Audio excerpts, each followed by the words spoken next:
MLA Daggubati Prasad junior NTR ని బూతులు తిట్టారని బయటకొచ్చిన ఆడియోతో అందరికీ నోటెడ్ అయ్యారు. ఇప్పుడు ఆ బూతుల వీడియో గురించి కాదు ఈ కథనం. అతను రాత్రి ఒకలాగా పగలు ఒకలా ఉండే అపరిచితుడనే టాక్ అనంతపురం అర్బన్ లో బలంగా వినిపిస్తోంది. అతని డబుల్ స్టాండర్డ్స్ ఎలా ఉంటాయి, ఎప్పుడెప్పుడు ఎలా ప్రవర్తిస్తారు, చేతలకు పనులకు ఉన్న తేడా ఏంటి వంటి విషయాల మీద యూటీవీ చేసిన ఫోకస్ ఈ స్పెషల్ స్టోరీలో చూద్దాం. అనంతపురం జిల్లాలో ఆ ఎమ్మెల్యే పేరు చెప్తేనే ప్రజలు, అధికారులు, నాయకులు, చివరికి ఎంపీ కూడా బెంబేలెత్తుతారు. రాత్రి అయ్యేసరికి మందు తాగి ఎవరిని పడితే వాళ్ళని బండ బూతులు తిట్టే ఆ ఎమ్మెల్యే పేరు దగ్గుబాటి ప్రసాద్. అనంతపురం అర్బన్ ఎమ్మెల్యే అయిన ఈయన ఫోన్ ఎత్తితే బూతుల వర్షం కురవాల్సిందే. బూతు లేకుండా మాట్లాడడం అతనికి రాదు అనేది అతని సొంత నియోజకవర్గంలో ప్రజలు అంటున్న మాట.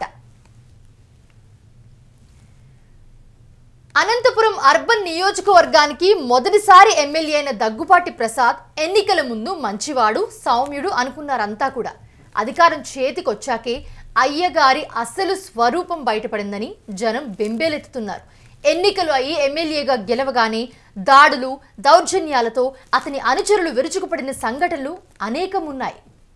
లిక్కర్, గ్రావెల్, బెల్ షాపులు, కబ్జాలు ఇలా చెప్పుకుంటూ పోతే లిస్టు చాంతాడవుతోంది. ఇటీవలే ఒక బార్ యజమానిని బెదిరించి ఆక్రమించుకున్నారు. సీసీ ఫుటేజ్లో స్పష్టంగా బెదిరించే సంఘటన రికార్డ్ అయినప్పటికీ అటు పోలీసులు కానీ ఇటు పార్టీ అధిష్టానం కానీ ఎలాంటి చర్యలు తీసుకోలేదు. దీంతో నియోజకవర్గంలో అయ్యగారు ఆడిందే ఆట, పాడిందే పాట. అందరికీ నమస్కారం. నా పేరు దగ్గుబాటి ప్రసాద్. నేను అనంతపురం అర్బన్ నియోజకవర్గానికి సంబంధించిన ఎమ్మెల్యేని. జూనియర్ ఎన్టీఆర్ ని దుర్భాషలాడుతూ నేను తిట్టానని చెప్పేసి మీడియా మిత్రుడు నాకు వీడియో పెట్టడం జరిగింది.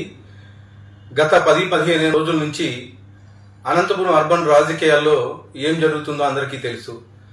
దాని కుట్రలో భాగంగానే ఈ వీడియో నన్ను గిట్టని వాళ్ళు, నాకు సరిపోని వాళ్ళు ఈ వీడియో పెట్టడం జరిగింది.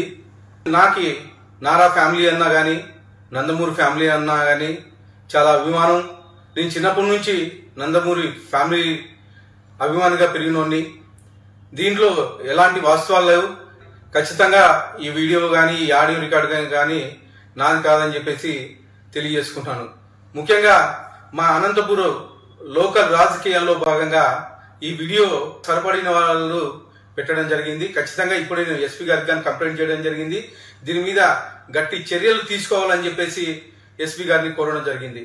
సదా ఎవరైనా ఎన్టీఆర్ అభిమానులు బాధపడి ఉంటే వాళ్ళని నా తరఫున నేను క్షమాపణలు అడుగుతున్నాను. దేనికంటే ఈ వీడియో నాకు సంబంధించి కాదు, నా పేరు ప్రస్తావించారు కాబట్టి నేను ఈ క్షమాపణ కోరడం జరుగుతుందని చెప్పేసి తెలియజేసుకుంటాను. అనంతపురం ఎంపీ అంబికా లక్ష్మీ నారాయణకు తన పార్లమెంటు పరిధిలో ఎక్కడైనా పర్యటించే హక్కుంది. అనంతపురం మార్కెట్ యార్డ్ సందర్శించి రైతులకు గిట్టుబాటు ధర అందుతుందా లేదా అని ఆరా తీశారు. సదరు రైతులను దళారులు దోచుకుంటున్నారని ఫిర్యాదు చేశారు. అయితే సదరు ఎంపీ పైన ఎమ్మెల్యే దగ్గుబాటి ప్రసాద్ బూతులతో విరుచుకుపడ్డారు.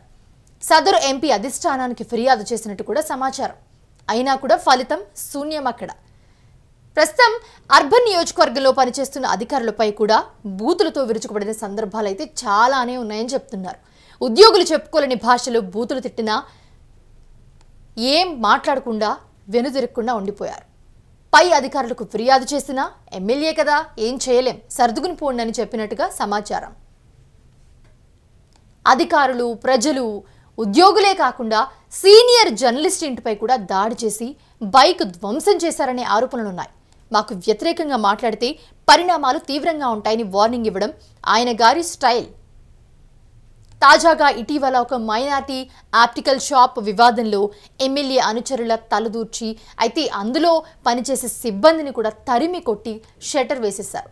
పట్టణంలో మైనార్టీలందరూ కూడా ఏకమయ్యి ధర్నా చేశారు. ఎమ్మెల్యే అనుచరుల దాడులు చేస్తే పోలీసులు నోరు మెదపలేదు అంటూ ఆగ్రహం వ్యక్తం చేశారు వాళ్ళంతా. ఇంతవరకు ఒక్కరన్నా వచ్చింటే ఎక్కడ ఉంది, ఇక్కడ రక్షణ ఎక్కడుంది? చేసుకోవాలా ఆయన ఎట్లా చేస్తారు? ఇది డైరెక్ట్ గా మేము కొన్నాం. ఇది సాయంకాలం నుంచి థ్రెట్ కాల్స్ వస్తున్నాయంటున్నారు. పోలీసులకు ఫిర్యాదు చేయొచ్చు కదా. 100కి ఎన్నిసార్లు కాల్ చేసినామో చూడండి. వాళ్ళు చాలాసార్లు లైన్ తగలేదు, మళ్ళీ కాల్ చేసి లిఫ్ట్ చేసి వస్తున్నాము పంపిస్తున్నామన్నారు. ఇంతవరకు ఒక్కరన్నా వచ్చింటే ఎక్కడ ఉంది ఇక్కడ రక్షణ ఎక్కడుంది? పోలీసు వాళ్ళు ఏం చేస్తున్నారు? ఇంకా మా పరిస్థితి ఇంతేనా? ఇంకా మేము సూసైడ్ చేసుకొని చచ్చిపోవాలా? ఇంకా ఏమైనా ఇంతవరకు వస్తే గవర్నమెంట్ చచ్చిపోయిందండి. నిజంగా government is very failure government. ఇప్పుడు వర్స్ట్ గవర్నమెంట్ అయిపోయింది. మా ఒకరు ఇద్దరు చేసిన దానికి గవర్నమెంట్ ఏం చేస్తున్నాం? ఒకరు ఇద్దరు కాదు సార్. ఇప్పుడు ఎంతమంది సార్? ఇప్పుడు వాళ్ళు ఎవరు సార్? ఇప్పుడు కొన్ని మీరు చెప్పండి, వాళ్ళు ఎవరు మనుషులు వచ్చినారు? మాకు ఇప్పుడు ఏదైనా దీని నుంచి న్యాయం చేసి ఇంతవరకు వచ్చింది, పరువు నష్టం కింద ఇంతవరకు వచ్చింది కాబట్టి దీని నుంచి మాకు బయటకేసి మాకు రక్షణ కలిగించి డబుల్ రిజిస్ట్రేషన్ క్యాన్సిల్ చేసి ఇచ్చిన తర్వాతే ద బెస్ట్ గవర్నమెంట్ అంటాం మేము. మాకు ఒకటే కాదండి, నాలాంటి వాళ్ళు ఎంతో మంది ఉన్నారు ఇట్లా. వాళ్ళందరూ భయపడి బయటికి రాలేక వాళ్ళు బెదిరింపులతో లోపల ఉన్నారు. కానీ అంతే తప్పిస్తే మా మైనార్టీ వాళ్ళు కానీ వేరే క్యాస్ట్ వాళ్ళు కానీ చాలా మంది ఉన్నారండి ఇట్లా. ప్రతి ఒక్కరూ ఇట్లే బాధపడుతూ కూర్చుంటారా? కష్టపడి సంపాదించుకుంటా అంటాము. 9 to 9 మా క్లినిక్ చూడండి, 9 to 9 ఉంటుంది క్లినిక్. ఎప్పుడు కష్టపడి సంపాదించుకున్న దాన్ని ఇట్లా దౌర్జన్యంగా ఇట్లా ఇష్టానుసారం చేసుకుంటే మేము చూసుకుంటూ ఉండాలా? ఇట్లో మాకు తెలియదండి, అది మీరే కనుక్కొని చెప్పండి మాకెవరో. సీసీ ఫుటేజ్ తెలుస్తుంది. నాకి నా భర్తకి ఏదో చేయాలనే వచ్చినారు వాళ్ళు. మేము ఇక్కడ లేము. మా స్టాఫ్ కి మా అబ్బాయికి కొట్టి ముందరికి కొట్టి దొబ్బి నెట్టేసి బీగాలు 4 షటర్లకి బీగాలు వేసుకొని వెళ్ళారండి. ఏం దౌర్జన్యాలండి జరుగుతాండేది? ఆయన ఒప్పుకోవట్లేదండి. ఆయన డబుల్ గేమ్ ఆడడం వల్ల ఇది ఇంతవరకు వచ్చిండేది. ఆయన కరెక్ట్గా నింటే ఇంతవరకు ఎందుకు వచ్చేది? కరెక్ట్గా చేసుకోవాలా ఆయన. సొంత నియోజకవర్గంలోని ప్రజలు తన మీదే తిరుగుబాటు చేసి మాట్లాడుతున్న ఎమ్మెల్యేకి చీమ కుట్టినట్లు కూడా ఉండకపోవడం ఆశ్చర్యం. అనంతపురం మాజీ ఎమ్మెల్యే వైకుంఠం ప్రభాకర్ చౌదరి ఏం చెప్పారో చూద్దాం.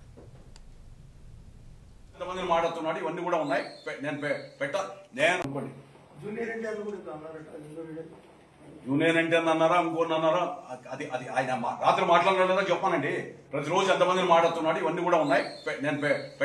నేను యూట్యూబ్ 4 మూలుగా ఉంటే ఈ పాటికి నీ విచారణ ఎత్తేసిండేవాడివి, అన్ని పెట్టిండేవాడిని. కానీ పార్టీ బతకాల, ఎందుకంటే కరుడు కట్టిన ఒక ఆలోచన కలిగినటువంటి వ్యక్తిని రాయలసీమలో మనగడాలంటే తెలుగుదేశం పార్టీ ఉండాలని ఆలోచిస్తున్నా. లేకపోతే ఈ పార్టీకి నీ చరంగీతం పాడింది. నువ్వేంది చరంగీతం పాడేది? నువ్వేంది నాకు చెప్పేది? నువ్వు ప్రైవేట్ సైన్యాన్ని అనంతపురంలో వేసుకొని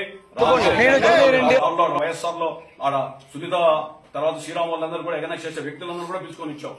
తర్వాత వాళ్ళందరూ కూడా పెట్టుకొని ఇచ్చావు. నువ్వు ఎంపీటీఎస్ ఎలక్షన్ లో ఆడియో రిలీజ్ చేయమంటావా? పోయి ఆడ తెలుగుదేశం పార్టీ ఓడిపించమని గత ఎన్నికల్లో చెప్పింది. ఇష్టం వచ్చినట్లు రాప్తా నియోజకవర్గంలో చేస్తున్నావు. వాళ్ళంతా కూడా నీ దగ్గర షెల్టర్ తీసుకుంటున్నావు. నీ దగ్గర షెల్టర్ తీసుకుని ఈ రోజు తెలుగుదేశం పార్టీ నిజమైన కార్యకర్తలు ఎవరైతే ఉన్నారో, కరుడు కట్టిన కార్యకర్తలు ఆస్తులు అమ్ముకొని ఛార్జీలు పెట్టుకొని కూలి పనులు విడిచిపెట్టుకొని ప్రభుత్వం వాళ్ళని చెప్పి కష్టపడాలందరూ కూడా నువ్వు హింసిస్తున్నావు. ఓ సీఏలకు చెప్పించి అందరికి కూడా 1 టౌన్ సీఏకి నువ్వు ఫోన్ చేసి ఏం మాట్లాడినా చెప్పంటావా? కార్యకర్తలు పిలిపించి లోపల ఏమంటావా? వీడియో ఆన్ చేసి వాళ్ళని కొడుతుంటే తిడుతుంటే నేను చూడాలని చెప్పి వికటాసం చేయాలని చెప్పి సీఏలకు చెప్పలేదా? నువ్వు ఇన్స్పెక్టర్లు వాళ్ళందరూ కూడా బాధపడుతుండలేదా? ఏం మాట్లాడతావు నువ్వు? టౌన్ ప్లానింగ్ డిపార్ట్మెంట్ అనంతపురంలో ఏ భూమి ఏది కట్టినా కూడా టౌన్ ప్లానింగ్ అధికారులు నీ దగ్గరికి పోవాలా? ఎంతమంది కమిషన్ మారారు అనంతపురంలో? కమిషన్ దినా మారుతున్నారు అనంతపురంలో. ఎందుకు మారుతున్నారు? దానికి పార్టీకి ప్రతిష్ట పెంచుతున్నావా, ప్రతిష్ట తుంచుతున్నావా? నువ్వు ఇంకా చాలా ఉన్నాయి మాట్లాడేకి. ఎందుకంటే నాకు పరిధి ఉంది, అవధి ఉంది. నువ్వు పరిధి దాటి రా, నేను చెప్తా, మాట్లాడతాను. నేను ఎక్కడ మున్సిపల్ చైర్మన్ అక్రమాస్తులు సంపాదించానో నాకు చెప్పాలా? వైఎస్ఆర్సీపీ వాళ్ళు కూడా మాట్లాడడంలా. నీకు వాళ్ళకు ఉన్నటువంటి లోకాపరికమే లేదు. వైఎస్ఆర్సీపీ జిల్లా అంతా కనబడతారు, నువ్వు ఎందుకు కనబడంలా? మీ చీకటి ఒప్పందమేమి? నన్ను చీకటి మిత్రుడు అంటావా? అనంత వెంకటరామరెడ్డి ఫ్యామిలీకి మాకి నారాయణరెడ్డిపల్లిలో ఫ్యాక్షన్ ఉంది. వాళ్ళు అనంతపురం వలస వచ్చారు. మా తాత ఫ్యాక్షన్ లో చనిపోయాడు. అనంతపురం వచ్చిన తర్వాత మేమంతా కూడా ఫ్యాక్షన్ జోలికి పోకుండా ఫ్యాక్షన్ వల్ల నష్టాలని చెప్పి రాష్ట్రపతి తిరిగాం. సౌహృద్భావ వాతావరణంలో అనంత వెంకటరామరెడ్డి కానీ లేదా గతంలో గురునాథ్ రెడ్డి అమిత పోటీ పెట్టిన వాళ్ళు కానీ సిపిఐ రామకృష్ణ కానీ ఎవరితో కూడా కలిసినా పెళ్లిళ్ళలో కానీ ఎక్కడైనా కానీ సామరస్యంగా పోతాం. ఒక ఇష్యూ మీద ఫైట్ చేస్తాం. నీలాగా కాదు పోయి ప్రతి విషయాల్లోనూ లోపాయకరంగా ఉండేటువంటిది. నాదంతా డైరెక్ట్ ఫైటే. అట్లా ఈ పార్టీలో ఉండే ఇంకొకరికో లేదా ఇంకోటి చేసే ప్రశ్న లేదు. నేను మొన్న ఇండిపెండెంట్ గా కేవలం చంద్రబాబు నాయుడు కోసం పార్టీ కోసం వేసింటే నీ డబ్బులు నీ కథ ఎవరో డబ్బులు ఇచ్చావు చెప్పు. అది కూడా చెప్తున్నావు కదా, రోజు అందరికీ డబ్బులు ఇచ్చానని. ఆ లిస్టు పై ప్రకటించి ఎవరికి ఇచ్చావు? ఎవరు వద్దులో పెట్టుకుని ఉంటే చాలా మంచిది. నీకు నీ వయసుకు తగ్గట్టు బిహేవ్ చేయి. నీవు తెలుసు, మీ చిన్నాన్న మీ కుటుంబం అంతా నాకు నేపథ్యం తెలుసు. నేను ఎట్లా చాలా మందిని చూశాను. నేను నువ్వు పెద్ద పెద్ద మైదాతం రాజమూల వాళ్ళకంటే గొప్పోడు కాదు. పార్టీని భ్రష్టు పట్టిస్తా అంటే కడుపు కాలుతా ఉంటే భరిస్తా ఉన్నాం. నువ్వు ఇంకా ప్రతిదికి పోయి ప్రెస్కు పోయి జిల్లా పార్టీ కార్యాలయంలో వెంకట శ్రీనివాసరావు గారి అధ్యక్షుని రమ్మని చెప్పి మీరు మాట్లాడుకుని నాకు ఎవరు నీకు స్టేట్మెంట్ ఇచ్చిన వాళ్ళు ఆ సంతకాలు పెట్టాలి ఎవరు పార్టీకి 5 నెలలు ఎన్ని కేసులు ఉన్నాయి వాళ్ళ మీద ఒకడేమో సమాధానం నమ్మేవాడు రోజు వాడు కూడా మా మీద మాట్లాడేది వైఎస్ఆర్సీపీలో అక్కడ చంద్రబాబు నాయుడు గారు లోపల ఉంటే సరదాలు చేసుకున్న వాళ్ళంతా కూడా నీ చుట్టూ తిరుగుతూ ఉంటే కార్యకర్తలు గుండె పగిలిపోతా ఉంది ప్రతి పోస్టుకే రేట్లు పెట్టావు మీ వాళ్ళే చెప్తున్నారంతా నేను ఎంబడి తిరిగే వాళ్ళే దూరద్దులో పెట్టుకో జాగ్రత్త అలాగే జూనియర్ ఎన్టీఆర్ పై బూతులతో విరుచుకుపడ్డారు వార్ 2 సినిమా ఎలా నడుస్తుందో చూస్తా అంటూ వివిధ అసభ్యకరమైన భాషతో మాటలతో చెప్పలేనంత అసభ్యంగా దూషించారు నారా లోకేష్ను అనేంత వాడా అంటూ విరుచుకుపడ్డారు ప్రభుత్వంలో మంత్రి నారా లోకేష్ అండ ఉంది అంటూ అటు అధికారులను ప్రజలను ఇటు వ్యాపారులను అలాగే కాంట్రాక్టర్లు ఎవరైతే ఉంటారో వాళ్ళని కూడా వేధిస్తూ ఉన్నారని చెప్పి ప్రచారం సాగుతోంది తీరా జూనియర్ ఎన్టీఆర్ని తిట్టిన ఆడియో బయటకు వచ్చాక సడన్గా యూటర్న్ తీసుకున్నారు అసలు ఇది నా వాయిస్ కాదు అంటూ మరొక వీడియో రిలీజ్ చేశారు ఆయనే మాట్లాడుతూ ఆయన గురించి తెలిసిన అభిమాన సంఘాలు మాత్రం తగ్గేది లేదంటూ ఆయనకు వ్యతిరేకంగా ధర్నాలు నిరసనలకు దిగుతున్నాయి